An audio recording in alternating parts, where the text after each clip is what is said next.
Hey, Visalia Christian Reformed Church. It's Pastor Joel again, and we're going to continue talking about the Trinity. And just as like I said before, I'll be using this book as we kind of go through this, thinking about who God is.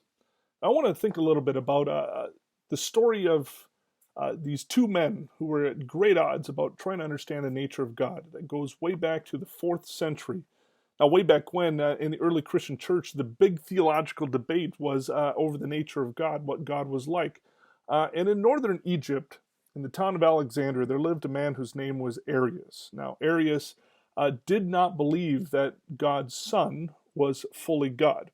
Uh, and that's what he would teach. And the reason Arius taught this is because he believed that God, at the most basic level, the most basic way of understanding or defining God, was to say that God was uncreated. But even more than that, God had no origin. God was unoriginate. God was uncaused being. And that's what made God, God.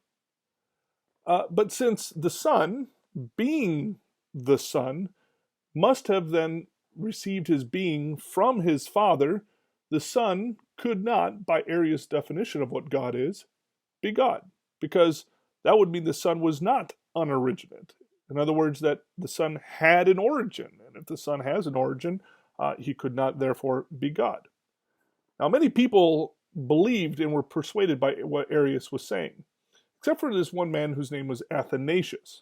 Athanasius believed that Arius's mistake was starting in the wrong place when defining who God is. And so Athanasius then went out and dedicated his entire life to showing people just how catastrophic misunderstanding the definition of who God is that Arius proposed, how catastrophic that was for Christian life. Now, it completely confounded Athanasius how Arius could choose to define God on his own, with his own understanding and his own definition of God, and elevating to the most basic level this idea that God is unoriginate. Other than, as Athanasius said we should do, look at how God chooses to reveal himself to us. So this is what Athanasius wrote, and I'm quoting this. It is more pious and more accurate to signify God from the Son and call him Father than to name him from his works only and call him unoriginate. In other words, what Athanasius was saying was, when God tells you who he is, believe him. Don't make up your own understanding of who he is. Now, Athanasius went on to brilliantly point out that if you define God simply by what he does in the world, you are making then God dependent on the world he does his things in.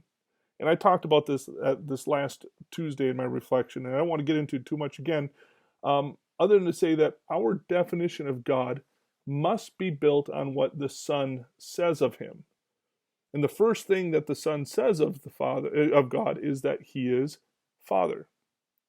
I think the good question to ask then is, why does this matter? Right? Why should we know the argument between Arius and Athanasius from way back in the 4th century? Well, I think it helps us to know that this is what our heritage is, and why we are the way we are now, and why we believe the way we believe now.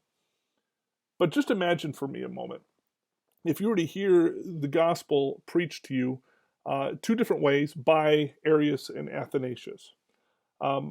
Imagine the difference between the two gospels that you would hear. Arius would pray to a God of no origin, but also with no ties to anything. Would this God even listen to prayer? And if he did listen to prayer, would he care? But Athanasius, though, could pray, Our Father. And Arius, in his sermon, would preach to you and teach you about the unoriginate God.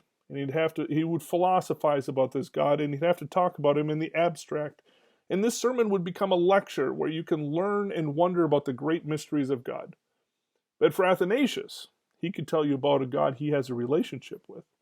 Because when you describe God as Father, it implies family.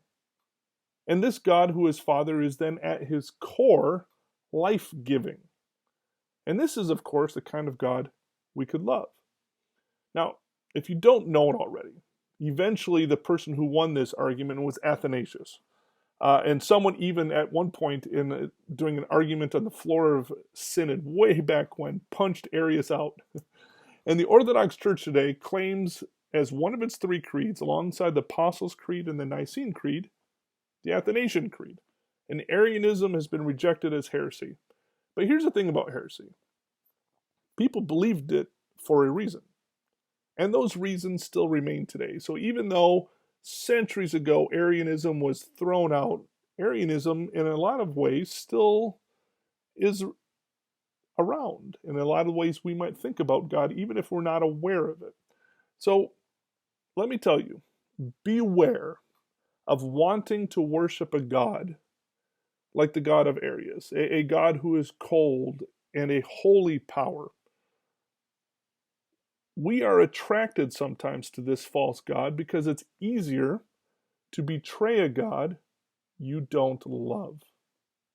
I mean, think about it. We are good Calvinists. We understand the depth of our depravity and trying to sometimes understand how God could then relate to someone like me with all the things that I have done and who I am and the failures in my life. Sometimes it's just a lot easier to think that God is cold to it all, distant to it all. He's this unattached, unoriginated being who made creation. Because then my sins wouldn't really be that big of a deal to God. But sometimes we're also attracted to this theology of Arius because our tortured souls find it easier to worship God than to love God. And I mean this because loving someone makes us vulnerable to that person. And someone who, as King David says, can know us in our deepest core, to be known that way makes us extremely vulnerable. And we would like to sometimes think that God is maybe a little more distant rather than someone who knows us so personally. So when you pray, when you read the Bible this week, when you worship God this week, remember first and foremost that God is Father. Remember above all that God is, at his core, life giver.